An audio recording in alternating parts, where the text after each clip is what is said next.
What's up, guys? I'm Songsu. Welcome to TensorFlow tutorial session. Today, we're going to cover how to build your own deep neural network model using TensorFlow 2.0. If you have done enough TensorFlow programming before, you actually don't have to watch this, but it will still be a good chance to recap. So here's the outline for today. So starting with the introduction. So what is TensorFlow? So from its website, it says TensorFlow is an end-to-end open source platform for machine learning for both beginners and experts. This doesn't say much, but the basic concept of TensorFlow is actually to let your data flow through a graph. Let me break its name into two parts, tensor and flow, to understand what that actually means. So tensors are basically arrays with a certain data type and shape. So here's some basic tensors. So if you execute these operations, you will get these output tensors with their own shapes and types. Here, rank means the number of dimensions or the number of pairs of brackets, as you can see here. So starting from 0, you have tensors for scalar, vector, and matrix. So in TensorFlow, you will build a computation graph containing multiple operations. You will feed your data or tensors into this graph and let them flow through this graph, where in the end you will receive the output tensors. So here we build a graph, multiply weights with the given tensor x and add bias to it to predict y value. And we compute the loss between the prediction and ground truth. And down here, you feed your data in tensors onto this computation graph to get the output tensors. You can even plot this graph with TensorBoard, which I will explain a bit later. So that was the basic concept of TensorFlow. Let your data flow through a graph. For the rest of the slides, we will take a look at the interfaces TensorFlow provides to load your data and build and train deep learning models. So to train the model, we need to compute the gradients. So one of the most powerful tools in TensorFlow is automatic differentiation. As we just discussed, a graph in TensorFlow is just a chain of arithmetic operations. The way to compute its derivatives is to use chain rule, and we implement that with backpropagation, if you remember it in class. So, and fortunately, TensorFlow will take care of these details behind by memorizing the operations being executed in order with the corresponding operations to compute their derivatives. So finally, when you ask, it will compute the gradients by calculating the upstream and local gradients by running the operations cache backward. So the actual implementation, we will wrap the graph you're executing with the gradient tape. So within this indented block, all the running operations will be recorded in this tape for doing backpropagation later. At the end, you just call tape.gradient of this tensor with respect to certain parameters like x.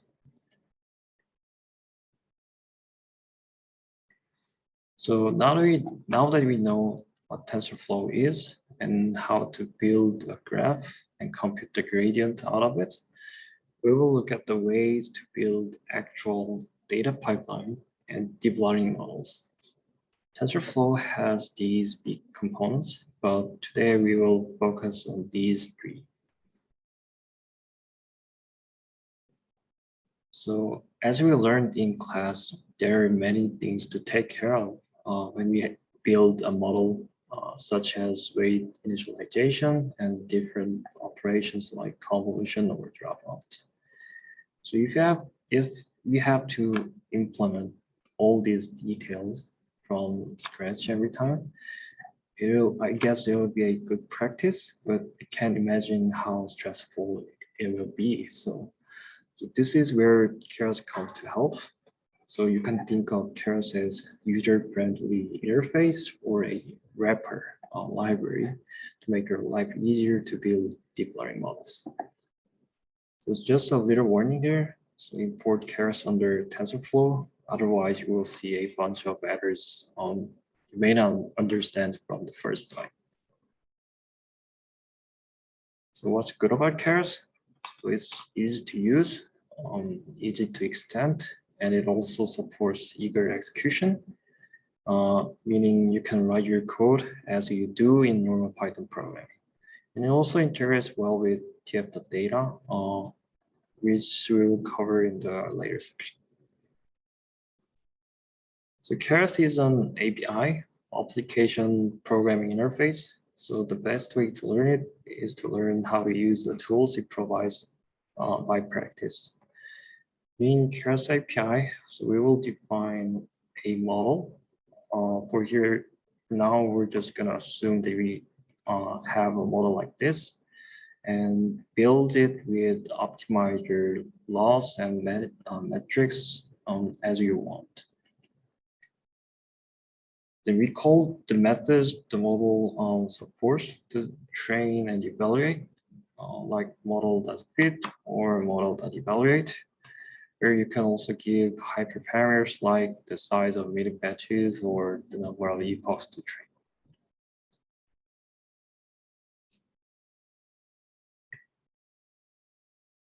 So in the end, you can also call model.predict to make a new prediction on a new data point. Lastly, you can also call model.summary to display your model architecture.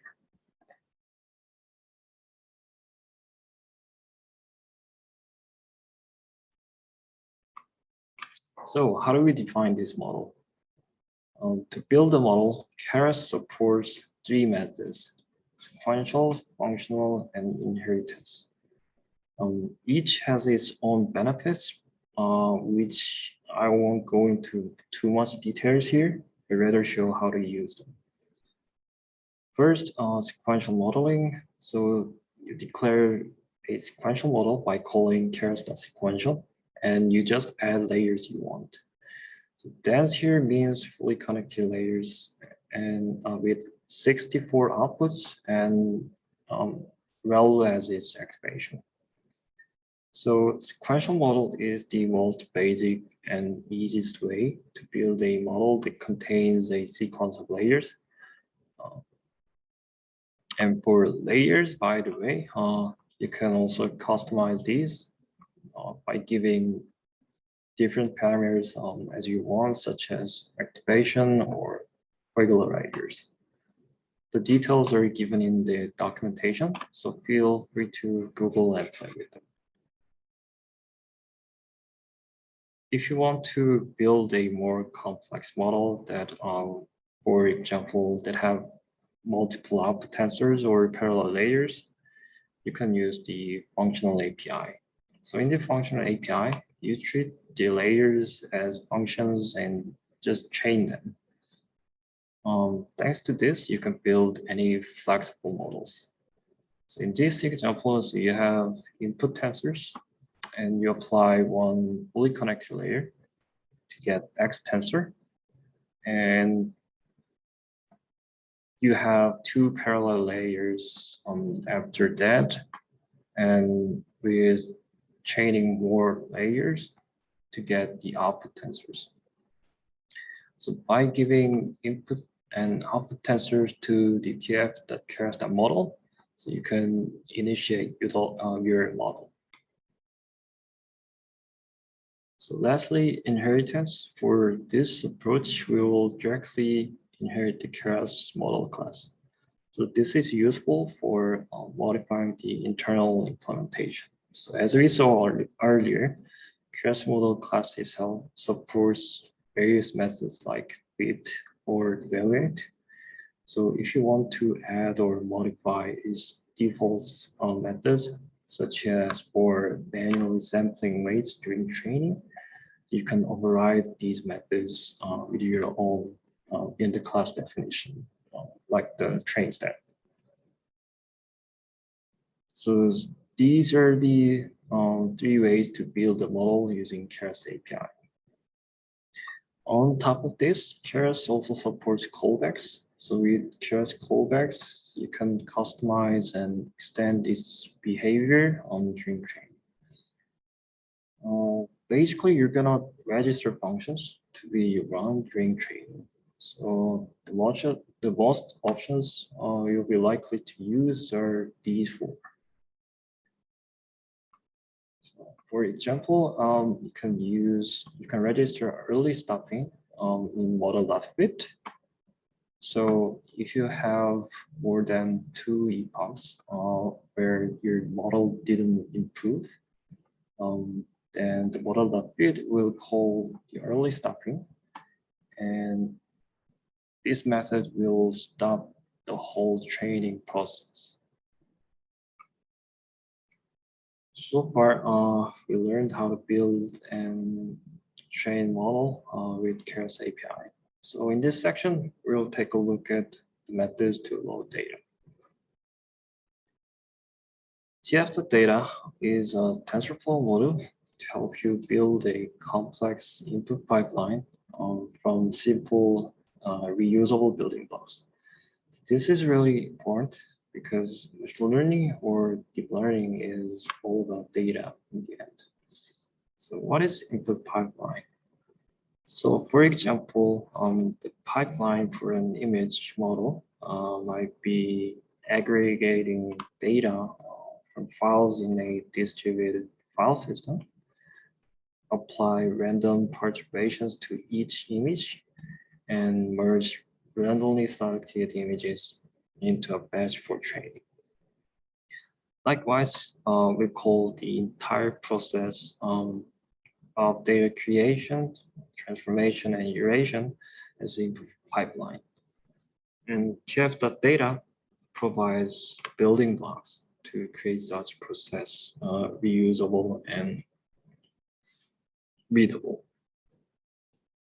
So in practice, TF.data will be used, it will be useful, especially for these cases. So in order to use TF.data utilities, you need to wrap your data with TF.data dataset and consume your data from data source by iterating each data point or mini batch as you iterate in Python. The way to do it depends on from what source data comes. It can be your memory like this, where you need to call from tensor slices. If data is too large to fit in your memory, you can use generator with from generator function. And also you can load data from almost any type of sources, including CSV and TXT files with some other libraries like pandas.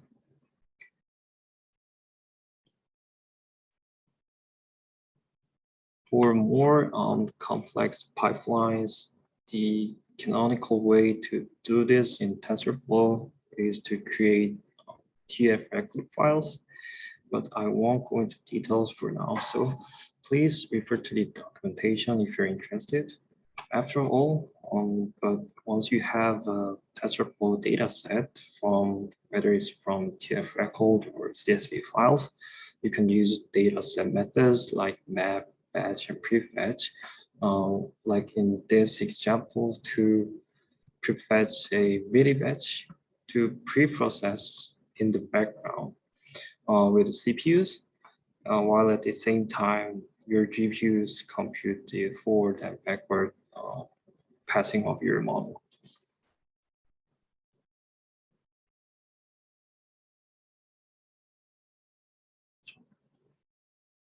Supportability. TensorFlow supports easy ways to save your model. So this is really important because you may want to save your training progress, as it may take a few weeks and you don't want to lose the progress in case of crash, or you may want to deploy your model to other people so that they can use it. Basically, you have two formats to choose to save your model. The first option is to save a checkpoint. So here you store only weights of your model, which means you need to have source code to draw a graph again when you load a checkpoint. So this is mainly used for saving the progress for a long training. As opposed to a checkpoint, saved model format is for inference time, where it contains both the model and the weights. So you just give the model the data points to make predictions on. So this is the example for saving the checkpoints. So you just called keras model.save weights to the directory you want to save it. And to load the latest checkpoint, you can just this predefined method. And then you'll get these checkpoints. If you want to keep track of your model weights during training, you can register model checkpoints in model.fit as of with callbacks. So TensorBoard is the visualization toolkit, which is very useful to display various information, including metrics and models. I will skip the details here, but rather show how to use it in an exercise. Customization, so I will change the gear here and we'll move on to the Google Colab to write the actual model. That's a further slide, and let's meet in the exercise session.